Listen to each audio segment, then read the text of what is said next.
Assalamualaikum dan salam sejahtera. Pagi ini saya telah mendengar analisis yang berhormat Syahidan Kasim tentang pilihan raya kecil Parlimen Kemaman yang akan diadakan esok, tentang orang Melayu, UMNO dan DAP. Very interesting analysis. Dan tak jauh jugalah dari apa yang saya telah pun menyentuh beberapa bulan ke belakang ni di dalam video saya yang saya buat setiap hari ni. Saya kenal Syahidan lebih dari 40 tahun. Semenjak Mahathir mula-mula jadi Perdana Menteri. Semasa tu dia chairman BBC, Backbenchers Club. Dan dia memang lantang. Dan dia controversial. Kalau dia cakap sesuatu tu, mesti meletup. Ada kontroversi. Dan itu yang saya suka sangat tentang Syahidan tu. Syahidan ni orang putih kata, throw the cat amongst the pigeons. Baling kucing di tengah-tengah burung merpati. And when that happens, you watch the feathers fly. Lentang pukang burung-burung tu. Dan maknanya ini akan menyebabkan huru-hara. So, that's Syahidan lah. Kalau nak huru-hara, nak kontroversi, leave it to Syahidan. Tapi apa yang dia cakap tu, dia berani.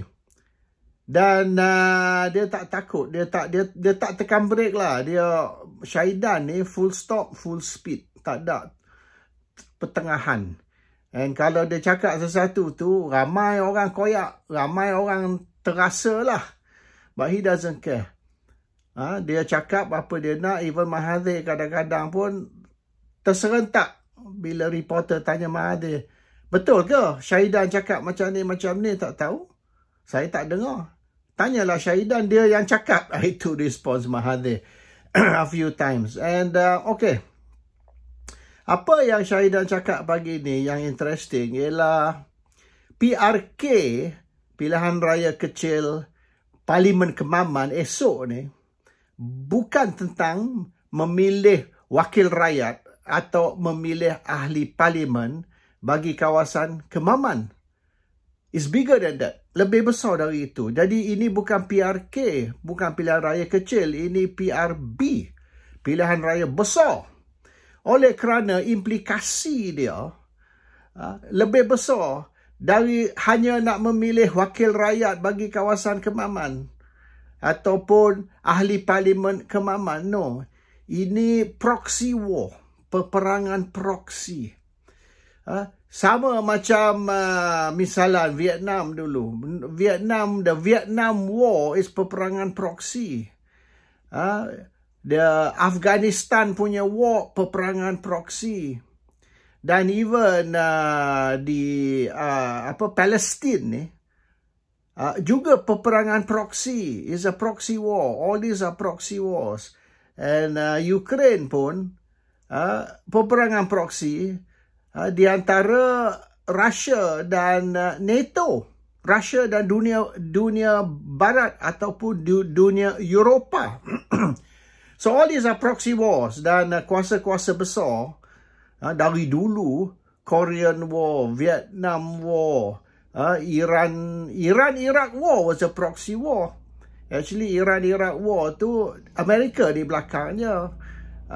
Iraq tu proksi kepada Amerika. So kuasa besar ni semenjak Perang Dunia Kedua lah, semenjak tamatnya Perang Dunia Kedua tahun 50, mulai tahun 50 at the outbreak of the Korean War, sudah maknanya 75 years the West ataupun dunia barat melawan proxy war merata dunia. And this Kemaman is not di antara General Besara dan Menteri Besar Terengganu, no. General Besara is of course calon dari UMNO ataupun Barisan Nasional, dan Menteri Besar Terengganu Dr. Sam ialah calon dari PAS atau Perikatan Nasional, but it's not di antara dua calon ni. Ini di antara dua power, dua kuasa.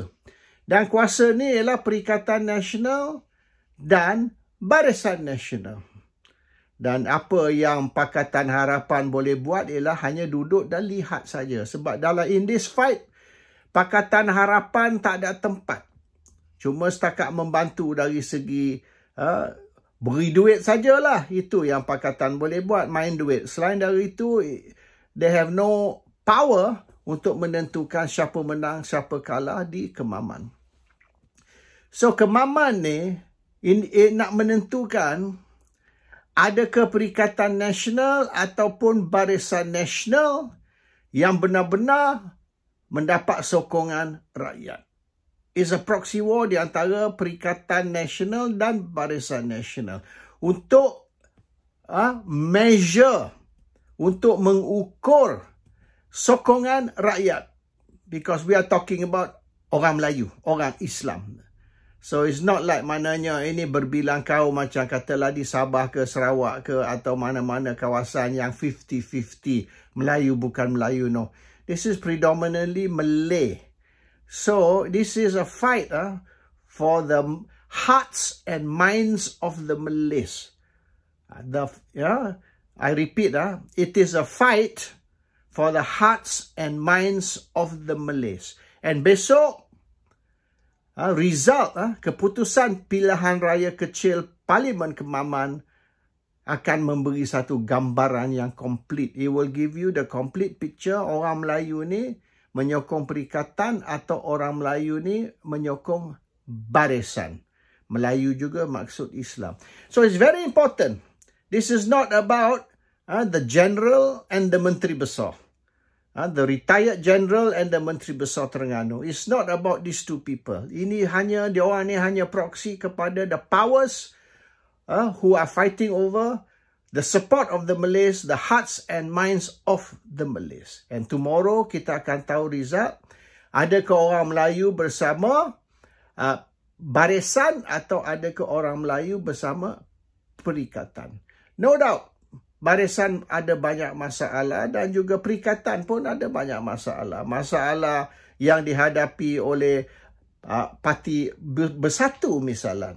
Di mana 5 sudah dibeli dan dikatakan mungkin 5-6 lagi akan dibeli tidak lama lagi. Dan orang UMNO ni duduk bersorak lah. They are mocking. They are mocking Perikatan, iaitu kita beli semua orang Perikatan. Dia orang megah bahawasanya dia berjaya beli orang Perikatan. Ini orang penyokong kuat UMNO lah dan juga Pakatan Harapan. Tapi ada ke pengundi melihat tindakan membeli ahli parlimen dari Perikatan atau dari parti Pribumi ni, adakah dia orang juga happy, megah dan celebrating? Ini besok kita akan tengoklah pendapat pengundi. Do they share the joy of the Barisan and Pakatan people yang mereka berjaya membeli beberapa ahli parlimen dari Bersatu atau dari Perikatan? Tomorrow the voters will give the answer lah. Adakah this is seen as positive ataupun negatif? Besok kita akan tahu.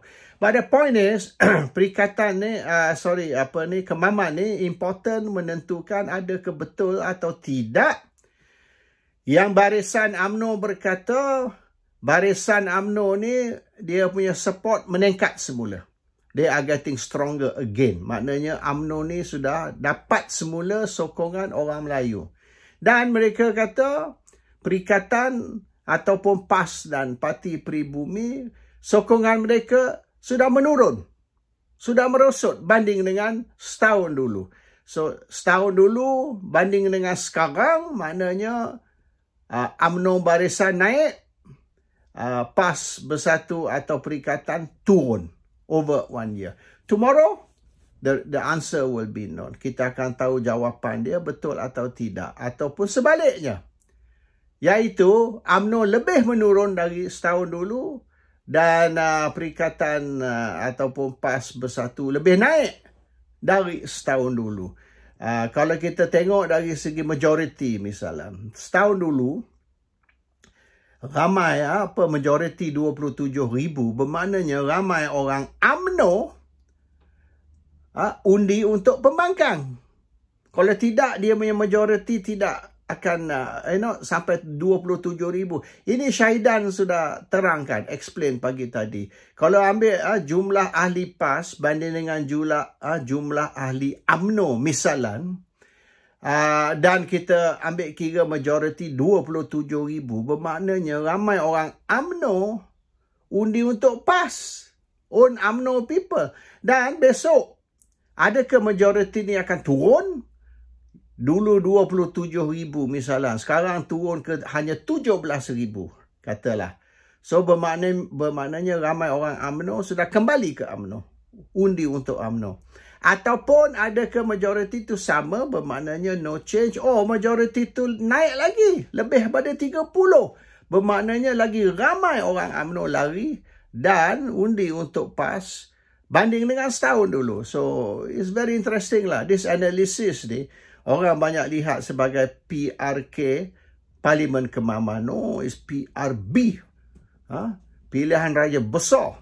Dan Kemaman is just a proxy war. Peperangan proxy dan calon UMNO General tu dengan calon PAS Menteri Besar Terengganu hanya proxy kepada a fight between two powers. And this is normal lah.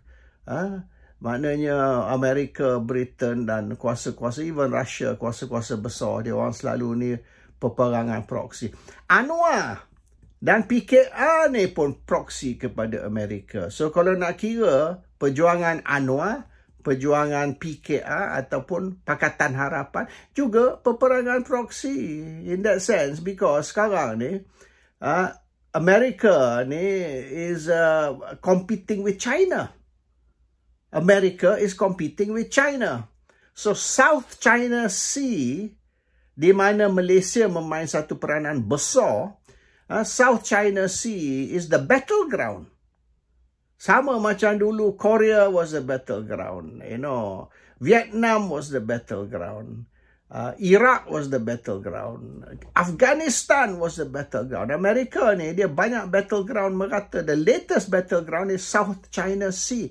Is actually a competition or a struggle between China and America. Sebab Amerika ni ekonomi ala menurun, China ekonomi ala naik.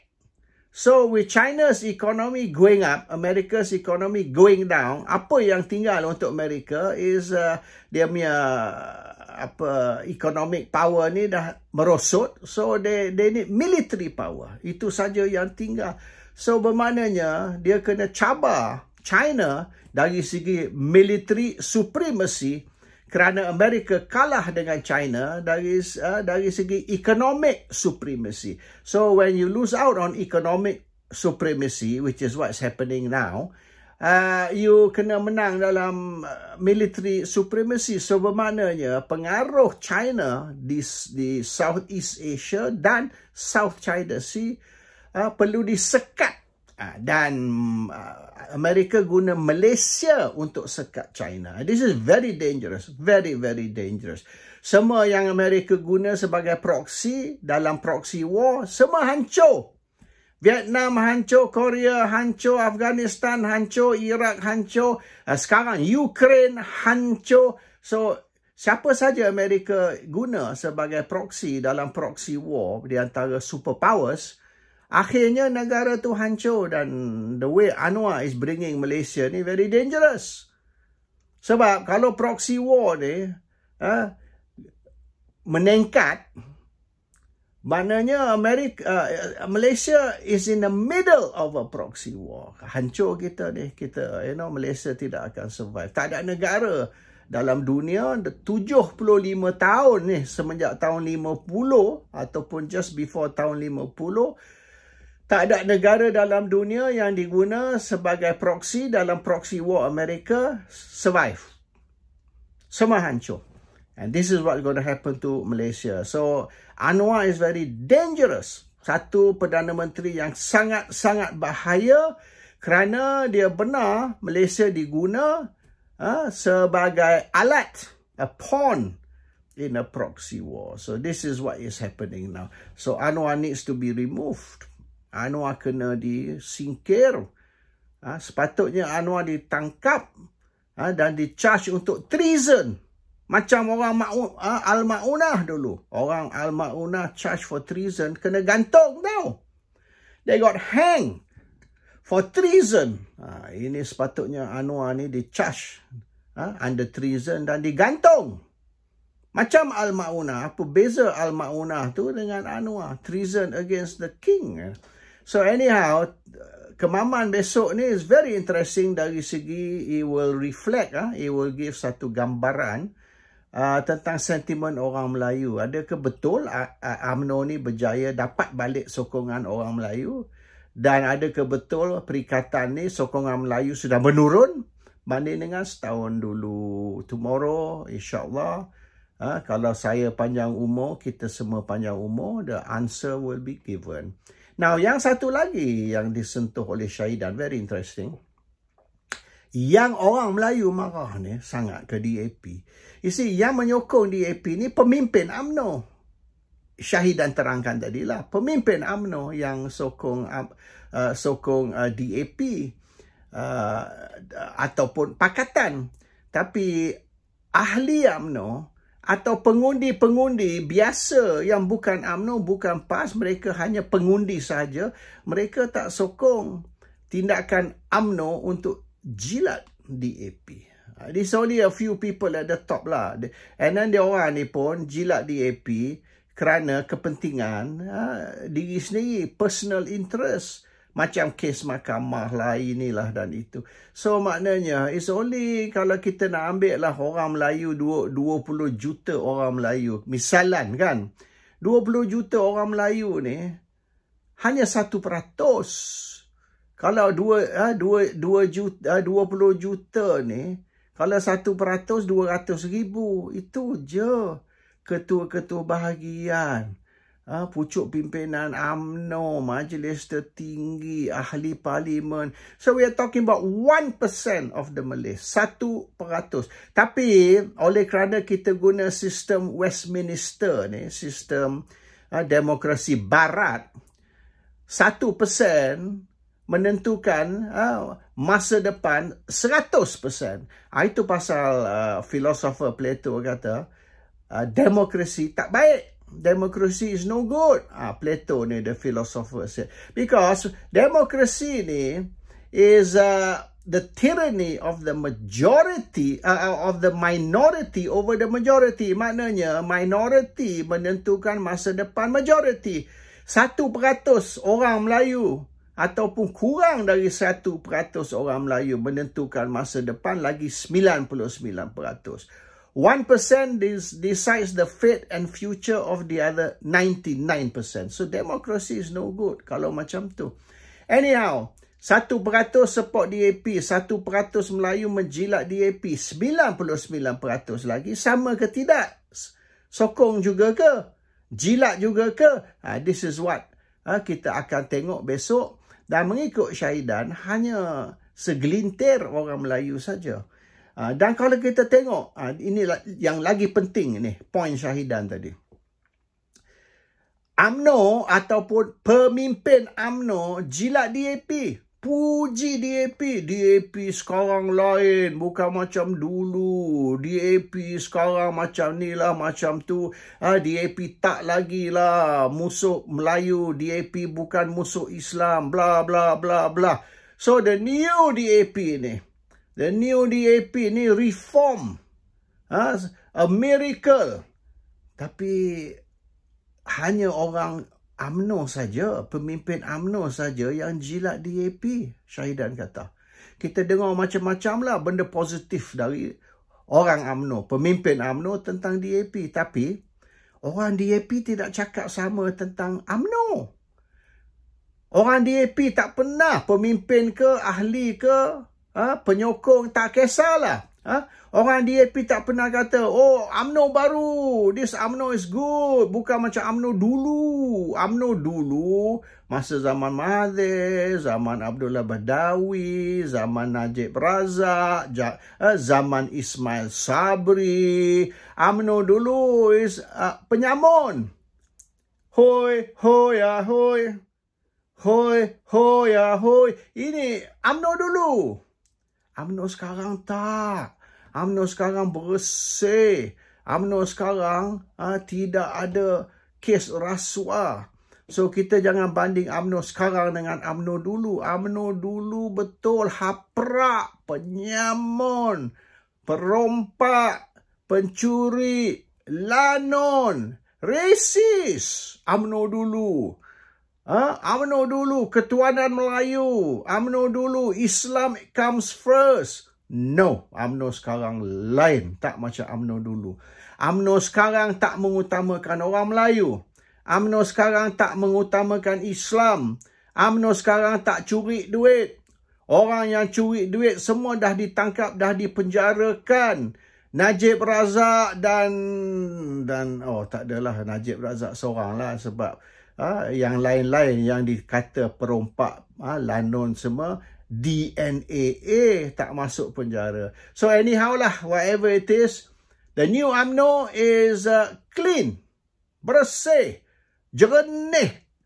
The new UMNO ni macam Nabi. Tapi UMNO lama dulu, UMNO lama dulu setan, iblis. Adakah orang DAP cakap begitu? Tak ada. Orang DAP tak respon. UMNO ni, pemimpin UMNO ni jilat DAP gila-gila. Tapi orang DAP tidak jilat UMNO. Orang DAP tidak puji UMNO. Orang DAP tidak kata UMNO sekarang baik. Jangan kita banding dengan UMNO dulu. UMNO dulu memanglah setan. Tapi UMNO sekarang ni malaikat. So tak boleh kita nak kutuk UMNO oleh kerana apa yang berlaku dulu. Masa Mahathir, masa Najib, masa Pak La, masa Ismail Sabri. Itu UMNO dulu. The new UMNO is fantastic. The new UMNO is great. Tak ada. DAP senyap saja. So, dalam UMNO ni menjilat DAP, puji DAP, lambung DAP tinggi-tinggi sampai terantuk siling. Orang DAP say nothing about UMNO. Orang DAP senyap aja. Dan kalau UMNO nak mampus, mampuslah. Mereka kata sama-sama mereka. Kalau you dengar apa orang Cina cakap sama-sama mereka, what the Chinese talk among themselves, not what the Chinese talk outside lah, open. What the Chinese talk among themselves, what the DAP people talk among themselves. Dia kata, this Chinese amongst Chinese, dia kata kita guna je UMNO, sampai UMNO dah tak guna, kita buang. Sementara masih ada guna, kita guna. Sebab kalau kita matikan UMNO, maka sokongan orang UMNO tu akan berpindah kepada Perikatan Nasional. PAS dan Bersatu. So kita kena allow UMNO to live. Kita kena benar UMNO ni masih hidup supaya sokongan boleh dinafikan kepada ataupun terhadap Perikatan Nasional. So they're allowing UMNO to live just so that the UMNO supporters tidak akan lari pergi ke Perikatan. Sebab kalau UMNO mati, orang UMNO yang saki baki ni ada 10-12% sajalah tinggal. 10-12%. Tapi that 10-12% bukan sikit, sebab 10-12% ni apabila keputusan pilihan raya ni hampir 50-50, 10, 11, 12% is very big. So maknanya dia nak nafis sokongan 10% ke 11% dari penyokong UMNO, nak nafi dari ianya pergi ke Perikatan, maka dia benar UMNO hidup. Just to lock up. You see, they allow UMNO to live, to lock up whatever balance sokongan untuk UMNO. Sikit pun is still. Tak boleh benar yang sikit ni pun lari pergi ke Perikatan. Tapi kalau sekira sampai satu masa, UMNO sudah tak ada, 10% pun tak ada. UMNO maknanya hampir tak ada langsung sokongan orang Melayu, maka UMNO boleh dimatikan. Sebab it's got no reason anymore to let UMNO live. Tak ada sebab kita benar UMNO ni hidup sekira dia tidak ada sekurang-kurang 10% sokongan orang Melayu. So that is basically dia dia orang punya strategi lah. So UMNO ni hanya dibenah hidup, tapi mereka tidak mahu UMNO ni jadi besar, UMNO jadi kuat. Sebab kalau UMNO ni jadi kuat semula, daripada 26 kerusi dia orang menang kata sampai 70 lah, 80 kerusi. UMNO jadi kuat. Lebih UMNO jadi kuat ni, dia mula kurang hajar. UMNO ni mulalah bongkak, takbur.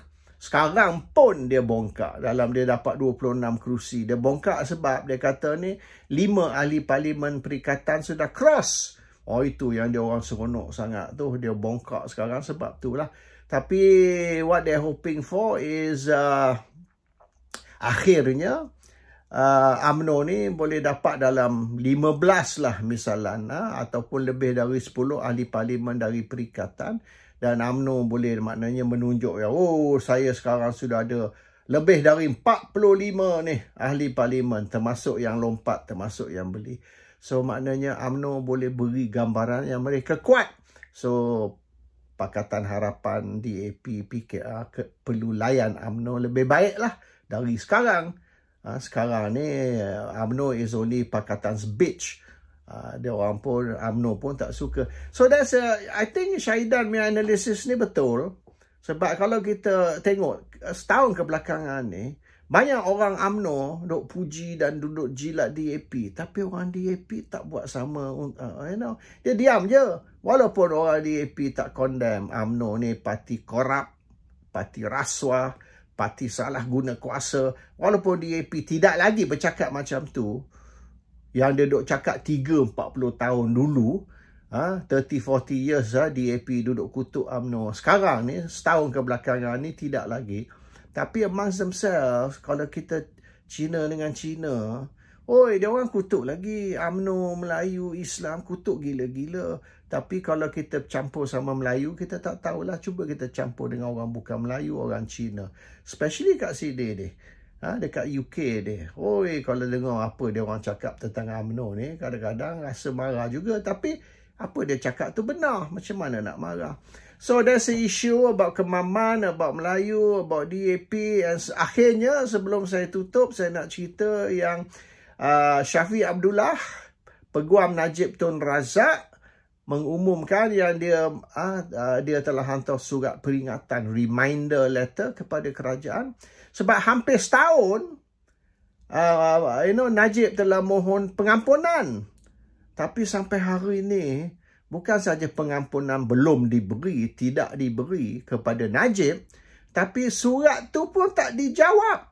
The letter ignored. They don't even reply to the letter. Terus saya cerita bagi pengampunan. So dah hampir setahun. So maknanya yang dia orang dok kata lah, apabila kerajaan baru dibentuk November tahun lepas, November last year, apabila maknanya more than a year lah, sekarang dah 1 Disember dah. Apabila kerajaan baru dibentuk, maka dalam seminggu pengampunan akan diberi. Dan Najib boleh balik rumah dalam seminggu. And then seminggu, go on a few months. Dan akhirnya kata raya haji, raya puasa, raya haji. And sekarang ni dah nak masuk setahun. And since dia orang mohon pengampunan, and mengikut lawyer Najib, dia orang tak jawab pun surat tu. Terus saya cerita lah maknanya. And then mengikut lembaga pengampunan, baru ni pun dia confirm kes Najib ni tidak dibincang. Di dalam mesyuarat lembaga pengampunan, kes Najib tidak dibincang langsung. Oleh kerana kes ni tidak dibawa untuk dibincang. So the case wasn't even brought into the meeting. Sebab tu mesyuarat tidak membincang. Dan of course, now kita tahu sudah setahun memang tidak ada niat untuk Najib diberi pengampunan. Kalau saya cakap ini keluarga dan penyokong Najib ni bodoh, dia orang kata saya bongkak pula. Tapi saya nak buat macam mana? Kalau lembu tu, kalau dia ada ekor, dia ada 4 kaki, and then dia bersuara mu, takkanlah saya nak panggil kambing. Assalamualaikum. Salam sejahtera.